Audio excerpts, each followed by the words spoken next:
Hello प्यारे बच्चों, good afternoon. Please sit down. आप सब लोग कैसे हैं? अरे मजे आ रहे हैं? बोलो भारत माता की। तो देखिए, अब हम जो है विद्या ज्ञान से संबंधित पहले हम करवा चुके हैं। आज कुछ पाठ है, ये कराएंगे। सभी बच्चे ध्यान देंगे।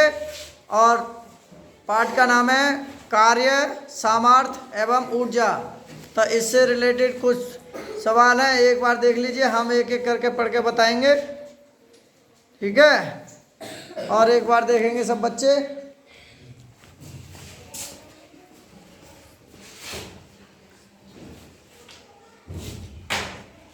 देखिए, हमारा है उत्तर प्रदेश विद्या ज्ञान स्कूल कक्षा 6 में जो प्रवेश लेने वाले बच्चे हैं, जिन्होंने परिषदीय विद्यालयों से जिन बच्चों ने फार्म भरा है, और वो बच्चे गरीब हैं, वो बच्चे गरीब हैं और हम गरीब बच्चों के साथ हैं। जिनका कोई नहीं होता उनका हम साथी हैं। निसंकोच होकर के सच्ची और ईमानदारी से तैयारी कीजिए, नंबर अवश्य आएगा। बशर्ते हमारे साथ बने रहिए। तो कक्षा 6 में प्रवेश लेने वाले बच्चों के लिए हम तैयारी करा रहे हैं। जो भी बहन भाई हैं अपने बता दें, एमडी एकेडमी महेश्वर की क्लास ज्वाइन कर लें। तो देखिए, इसमें है पाठ नंबर, हम कल 10, 9, 11 पढ़ा चुके हैं। अब पाठ नंबर है 7। कितना नंबर है? 7। और पाठ का नाम है कार्य, सामर्थ्य एवं ऊर्जा। चलिए, इससे संबंधित हम पढ़ाते हैं, देख लीजिए और ध्यान देंगे सब बच्चे। देखिए, सबकी निगाह ब्लैक बोर्ड पे होनी चाहिए और टीचर या गुरु पढ़ाए तो उसकी बात पर ध्यान देना चाहिए। देखिए, चलो देखते हैं, कार्य किसे कहते हैं? कार्य किसे कहते हैं? कार्य वह भौतिक क्रिया है। कार्य एक भौतिक क्रिया है जिसमें किसी पिंड पर बल लगाकर उसे उसके मूल स्थान से विस्थापित किया जाता है। क्या किया जाता है? मूल स्थान से विस्थापित किया जाता है। अर्थात वस्तु पर लगाए गए बल, वस्तु पर लगाए गए बल तथा बल की दिशा में, वस्तु पर लगाए गए बल तथा बल की दिशा में उत्पन्न विस्थापन के गुणनफल के बराबर होता है। उसे हम कार्य कहते हैं। कार्य कहते हैं। और कार्य का फॉर्मूला, कार्य बराबर बल गुणा बल की दिशा में विस्थापन। और इसका जो है शॉर्ट फॉर्मूला ये है, W का मतलब है वर्क, और F का मतलब फोर्स, और S का मतलब है क्या है? कि विस्थापन।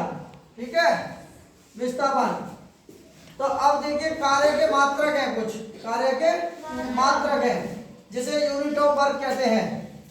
अब बात यहाँ आती है, जैसे कि हमने ये गोला बनाया बल, भाई इसमें जो शब्द आया ना, ये तो बल है आया है, एक विस्थापन आया है, तो इनके विषय में भी जानकारी होनी चाहिए। बल क्या है, विस्थापन क्या है, चलो बताते हैं आगे। तो कार्य के मात्रक हैं। कार्य एक क्या है? अदिश राशि है। कार्य एक कैसी है? अदिश राशि। और एमकेएस पद्धति में कार्य का मात्रक क्या है? न्यूटन, मीटर या जूल। सीजीएस पद्धति में कार्य का मात्रक डाइन, सेंटीमीटर या अर्ग भी है। और 1 जूल बराबर होता है 10⁻7 अर्ग। ठीक है, क्या होता है? 1 जूल बराबर 10⁻7 अर्ग। देखिए, ये आपको लग रहा होगा कि बड़ी क्लास में है, ये बड़ी क्लास में नहीं, ये आपके इसी क्लास के अनुसार पढ़ा रहे हैं हम, अपनी तरफ से कुछ नहीं बता रहे हैं। ये इसमें सारे चीजें हैं इसमें किताब में।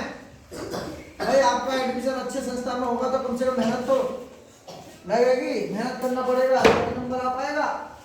लगे रहो हमारे साथ। अब देखिए, बल किसे कहते हैं? हमने बताया था बल क्या है, तो बल किसे कहते हैं? देखो, बल की परिभाषा एक तो ये है, बल किसे कहते हैं? किसी वस्तु पर आरोपित बल वह धक्का या खिंचाव है जो उस वस्तु को ऊर्जा देकर उसकी गति में परिवर्तन कर दे, उसे बल कहते हैं। उसे क्या कहते हैं? बल। और बल का मात्रक क्या है? न्यूटन। बल का मात्रक क्या है? न्यूटन। अब देखिए ये तो है आपके किताब की परिभाषा बल की। बल किसे कहते हैं? अब हम बताएं बल वह बाहरी कारण है या एक धकेल है या एक खिंचाव है। बल एक बाहरी कारण है, धकेल है या खिंचाव है जो किसी वस्तु की स्थिति में परिवर्तन कर दे, उसे हम बल कहते हैं। बल एक बाहरी कारण है जिससे किसी वस्तु की स्थिति में परिवर्तन कर दे, उसे हम बल कहते हैं। जैसे मान के चलिए ये उदाहरण है, देखिए थोड़ी देर के लिए क्या है हमारा डस्टर, क्या है? और देखिए बल है। अब मान चलो मैं एक बाहरी कारण हूं, मैं हूं एक बाहर का और ये हमारी वस्तु है, तो बल एक बाहरी कारण, मैं बाहर का हूं, मैं बल एक बाहरी कारण में जब कोई वस्तु में हम धक्का लगाएंगे, ऐसे करके धक्का लगा दिया, तो पहले ये कहाँ रखी थी? यहाँ रखी थी। अब ये कहाँ चली गई धक्का लगा के? यहाँ। उसने क्या कर दिया? स्थान परिवर्तन। क्या कर दिया? स्थान परिवर्तन। तो ये कहते हैं बल एक बाहरी कारण है, खिंचाव है या धकेल है जब किसी वस्तु की स्थिति में परिवर्तन ला दे या कर दे, उसे हम बल कहते हैं। ठीक है। अब देखिए विस्थापन क्या है? विस्थापन किसे कहते हैं? विस्थापन शब्द का अर्थ है कोई वस्तु चली गई, कोई वस्तु चली गई या विस्थापित हो गई। विस्थापन को किसी वस्तु की स्थिति में परिवर्तन के रूप में परिभाषित किया जाता है, उसे हम विस्थापन कहते हैं। जैसे ए, बी और सी, तीन कोई चीज ले ली हमने, तीन वस्तु ले ली या कोई तीन ए बी सी डी ले ली हमने, तो हमारा यहाँ क्या स्थान बदल गया? बी का। क्या बदल गया? बी के स्थान पे आ गया सी और सी के स्थान पे आ गया बी, तो हमारा क्या हो गया? विस्थापन हो गया। यानी कि ए बी से अधिक प्रतिक्रियाशील होता है। जो हमारा ए जो है ना, बी से अधिक प्रतिक्रियाशील होता है। ये तुम्हारी भाषा में है, वैसे तो विस्थापन की और बढ़िया परिभाषा बहुत कठिन है, हार्ड है, लेकिन ये आपके किताब के छोटे बच्चे हो, छोटे बच्चों के हिसाब से ए बी सी डी हमने ये ले लिया है, यानी कि उसका स्थान विस्थापन हो गया। इसका मात्रक क्या है? मीटर है। अब देखिए सामर्थ्य क्या है? सामर्थ्य किसे कहते हैं? कार्य करने की दर। कार्य करने की दर को क्या कहते हैं? सामर्थ्य कहते हैं। सामर्थ्य को P से लिखते हैं और कार्य को W से लिखते हैं और समय को T से लिखते हैं। अब इसका फार्मूला है P बराबर W बटे T, या सामर्थ्य बराबर किया गया कार्य बटे समय। अब सामर्थ्य के कुछ मात्रक है। सामर्थ्य का मात्रक है 1 किलोवाट बराबर 1000 वाट। अब 1000 वाट को 10 की घात 3 भी लिख सकते हैं। जैसे मान चलो हमारा कोई 10 की घात 2 है, तो हम इसको ऐसे तो लिखते हैं 10 गुणा 10, तो कितना हो जाएगा ये? 100। अगर हमारे पास कोई 10 की घात 3 है तो इसे लिखेंगे 10 गुणा 10 और गुणा 10 3 बार, तो कितनी जीरो हो जाएंगे? 1000। तो 1000 को हम ऐसे भी लिख सकते हैं विज्ञान की भाषा में या मानक भाषा में। ठीक है। तो ये हमने 1000 वाट को लिख दिया 10 की घात 3 वाट। एक अश्व शक्ति, यानी कि अश्व शक्ति, अश्व मीन्स घोड़ा होता है, HP का मतलब है हॉर्स पावर। क्या है? Horse, HOURS, horse power, POWER, horse power, यानी कि अश्व शक्ति कहते हैं 746 वाट के बराबर होती है। सबसे शक्तिशाली जो पशु है हमारा कौन है? घोड़ा। और घोड़ा को देख करके क्या बनाई है हमारी? बिजली, अश्व शक्ति। अब देखिए यहाँ आगे देखते हैं। अब बात आती है ऊर्जा। क्या है? ऊर्जा। ऊर्जा किसे कहते हैं? कार्य करने की क्षमता को क्या कहते हैं? ऊर्जा। कार्य करने की क्षमता को क्या कहते हैं? ऊर्जा। ऊर्जा, नीचे बैठ जा। कार्य करने की क्षमता को क्या कहते हैं? ऊर्जा। यह एक कैसी है? अदिश राशि है। यह एक अदिश राशि है। अब ऊर्जा कितने प्रकार की? एक तो गतिज ऊर्जा होती है, एक स्थिति ऊर्जा होती है, एक द्रव्यमान ऊर्जा होती है। अब गतिज ऊर्जा का देखिए, किसी वस्तु में उसकी गति के कारण उत्पन्न ऊर्जा उस वस्तु की गतिज ऊर्जा कहलाती है। यदि द्रव्यमान m की वस्तु की गति v हो तो उसमें गतिज ऊर्जा होती है ke बराबर 1/2 mv²। k का मतलब है काइनेटिक, e का मतलब है एनर्जी। काइनेटिक एनर्जी बराबर 1/2 mv²। अब है स्थिति ऊर्जा। वस्तु में उसकी स्थिति के कारण उत्पन्न ऊर्जा उस वस्तु की स्थिति ऊर्जा कहलाती है। यदि द्रव्यमान m को कोई वस्तु पृथ्वी तल से h ऊंचाई पर है तो उसकी स्थिति ऊर्जा Pe, पोटेंशियल एनर्जी mgh, ठीक है, गैस का फार्मूला है। अगर द्रव्यमान ऊर्जा प्रत्येक पदार्थ में उसके द्रव्यमान के कारण भी ऊर्जा होती है। यदि किसी पदार्थ में द्रव्यमान m की हानि हो जाए तो उसमें उत्पन्न ऊर्जा E बराबर mc²। के आइंस्टीन एक वैज्ञानिक थे, आइंस्टीन का सूत्र है E बराबर mc²। इसके ऊपर बहुत विस्तृत है, लेकिन आप छोटी क्लास के हो इसलिए ज्यादा नहीं है, बस इतना ही ध्यान रखना है, ठीक है, कि आइंस्टीन का फार्मूला है, वैज्ञानिक थे, E बराबर mc², ये गतिज ऊर्जा का, के E बराबर 1/2 mv², ये स्थिति ऊर्जा का। बस फार्मूला एक सवाल पूछेगा कि जो है आइंस्टीन का कौन सा फार्मूला था, ये पूछेगा। E बराबर mc², वैज्ञानिक है ये, उन्होंने दिया था, ये समीकरण दी थी वैज्ञानिक ने, आइंस्टीन ने। अब देखिए बल का मात्रक, बल का मात्रक क्या है, न्यूटन है, और द्रव्यमान का मात्रक किलोग्राम है, और समय का मात्रक सेकंड है, और लंबाई का मात्रक मीटर है, और सामर्थ्य का मात्रक जूल प्रति सेकंड है, और ऊर्जा का मात्रक भी जूल है, कार्य का मात्रक भी जूल है, और भार का मात्रक किलोग्राम है, और शक्ति का मात्रक वाट है, और विद्युत ऊर्जा का मात्रक किलोवाट घंटा है, ठीक है। अब देखिए कुछ सवाल भी है, अब जो हम बताएंगे इससे संबंधित ज्यादा छोटा सा ही पार्ट है, अब ध्यान देंगे, ठीक है। देखिए ये क्वेश्चन है, स्वतंत्रता पूर्वक गिरती हुई वस्तु है, कोई वस्तु ऊपर से गिर रही है तो उसकी जो है वस्तु की गतिज ऊर्जा बढ़ती है तथा स्थिति ऊर्जा घट जाती है। अगर कोई वस्तु ऊपर से गिराई जाती है, ऊपर से गिराई जाती है तो उसकी गतिज ऊर्जा क्या होगी, बढ़ जाएगी, गतिज ऊर्जा बढ़ जाएगी और स्थिति ऊर्जा घट जाएगी, ठीक है। अगला है निम्न में से ऊर्जा का सबसे बड़ा मात्रक क्या है, किलोवाट, किलोवाट घंटा, किलोवाट घंटा, किलोवाट घंटा।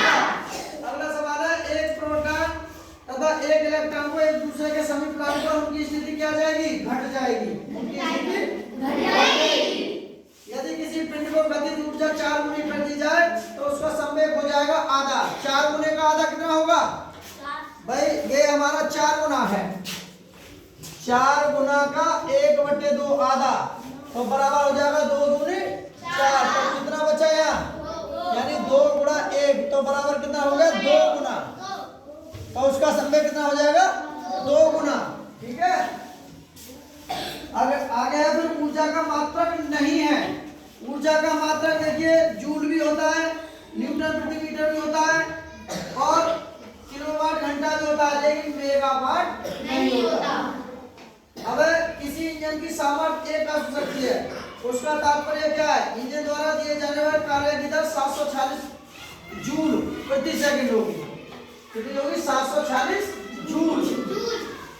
अब एक सवाल हो रहा है, क्या भिन्न भिन्न द्रव्यमानों की दो केंद्रों की गतिज ऊर्जा बराबर है, तो ऐसे में सही कथन कौन सा होगा, भारी गेंद का अधिक संवेग, भारी गेंद का अधिक संवेग। फिर एक पत्थर ऊपर की ओर फेंका जाता है और यह लौट कर पृथ्वी पर आता है, इसकी स्थिति ऊर्जा अधिकतम है, अधिकतम ऊंचाई पर होगी, अधिकतम ऊंचाई पर। अच्छा ये बताइए जहाज कौन कौन ने देखे हैं, सबने देखे हैं? जहाज जब चलता है तो उसमें भी एक गतिज ऊर्जा होती है, तो देखिए यहाँ हमने अभी ऊर्जा पढ़ाए हैं, यानी कि स्थिति ऊर्जा और गतिज ऊर्जा। अगर आपसे क्वेश्चन पूछता है कोई आदमी है, हाथ नीचे कर लो, अगर कोई आदमी पूछता है कि भाई टीचर ने गतिज ऊर्जा स्थिति ऊर्जा पढ़ा दी, लेकिन वो सवाल पूछ लेगा तुमसे कि आकाश में उड़ने वाला जहाज मतलब वायुयान, चाहे मतलब वायुयान अगर उड़ रहा है तो उसमें कौन सी ऊर्जा होगी, कौन सी ऊर्जा होगी, गतिज ऊर्जा होगी या स्थिति ऊर्जा होगी या यांत्रिक ऊर्जा होगी? नहीं, यांत्रिक ऊर्जा ऊर्जा से बजाता नहीं बजा होगा।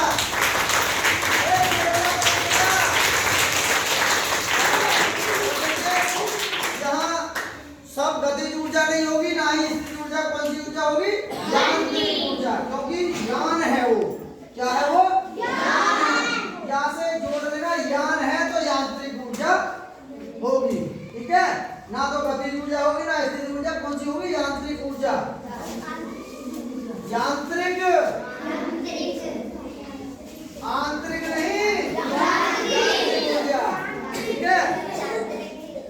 हाँ, अगर कोई वस्तु गति कर रही है ना, अब देखिए यहाँ यानी कि न्यूटन है हमारा। न्यूटन किसका मात्रक है? बल का मात्रक क्या है? न्यूटन है। तो न्यूटन एक क्या था? वैज्ञानिक था। न्यूटन क्या था? एक वैज्ञानिक था। तो देखिए न्यूटन जब छोटा था तो एक सेब का पौधा था, सेब का एक वृक्ष था और वो बड़ा परेशान था लड़का। इसका जो है न्यूटन, जिसका नाम है सर आइजैक न्यूटन था उसका नाम, सर आइजैक न्यूटन। जब वो छोटा था आपकी अवस्था में तो घर से नाराज था, गुस्सा में था, वो घर से चला गया। उसके मम्मी पापा ने थोड़ा बहुत डांट लगाई तो वो घर से जाके, जैसे घर ये है आगे जाके एक सेब के पौधे थे तो वहां बैठ गया, फिर सेब के पेड़ के नीचे बैठ गया। और जैसे ही वो बैठा सोच रहा था, अचानक सेब के पेड़ से एक सेब अपने आप टूट करके उसके सर में लगा। और जैसे ही लगा और वो सेब लगकर उसकी आंखों के सामने आ गया, उसने उठाया, पहले तो उसको खा के देखा मीठा है, फिर कहने लगा भाई ये सेब, उसने दिमाग लगाया कि सेब नीचे क्यों आया, ऊपर क्यों नहीं गया, ऊपर क्यों नहीं गया। उसने रात और दिन उसने सोचना शुरू कर दिया। तो तभी कहते हैं कि न्यूटन ने गति के 3 नियम बताए थे। न्यूटन की गति का प्रथम नियम, न्यूटन की गति का द्वितीय नियम, न्यूटन की गति का तृतीय नियम। ठीक है, न्यूटन की गति का 3 नियम है।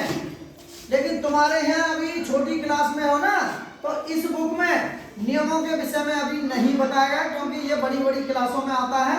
तुम छोटे बच्चे हो और भैया गरीब बच्चे हो, हम गरीब बच्चों के साथ हैं, निस्वार्थ आपको पढ़ा रहे हैं, लेकिन मन लगा के पढ़े, नंबर जरूर आएगा।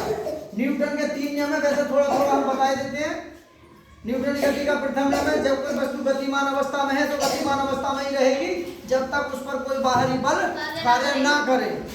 ठीक है, या कोई वस्तु विराम अवस्था में है तो विराम अवस्था में ही रहेगी जब तक उस पर कोई बाहरी बल कार्य ना करे।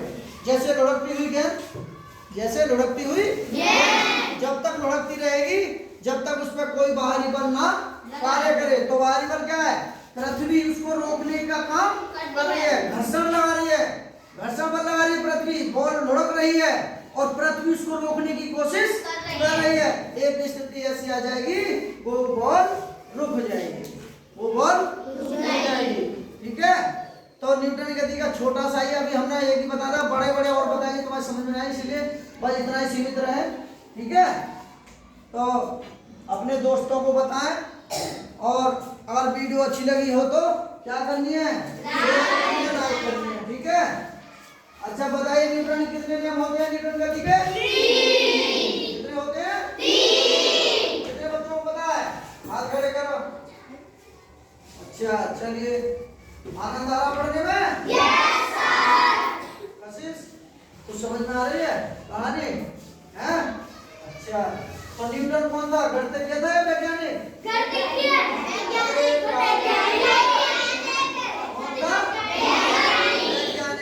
अरे वैज्ञानिक उसे कहते हैं विज्ञान के विषय में लिखे, खोज करे वो। गणितज्ञ उसे कहते हैं गणित के विषय में खोज करे। कवि उसे कहते हैं जो हिंदी में लिखे हैं, और मनोविज्ञान उसे कहते हैं मनोवैज्ञानिक जो मन की बात लिखे। चलिए, अगर समझ में आया हो तो एक बार जोरदार ताली बजा दीजिए।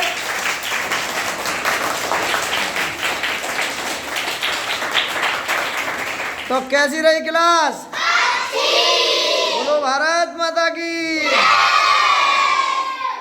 खड़े हो जाइए सब, ईमानदारी से बताइए किस किस की समझ में आया।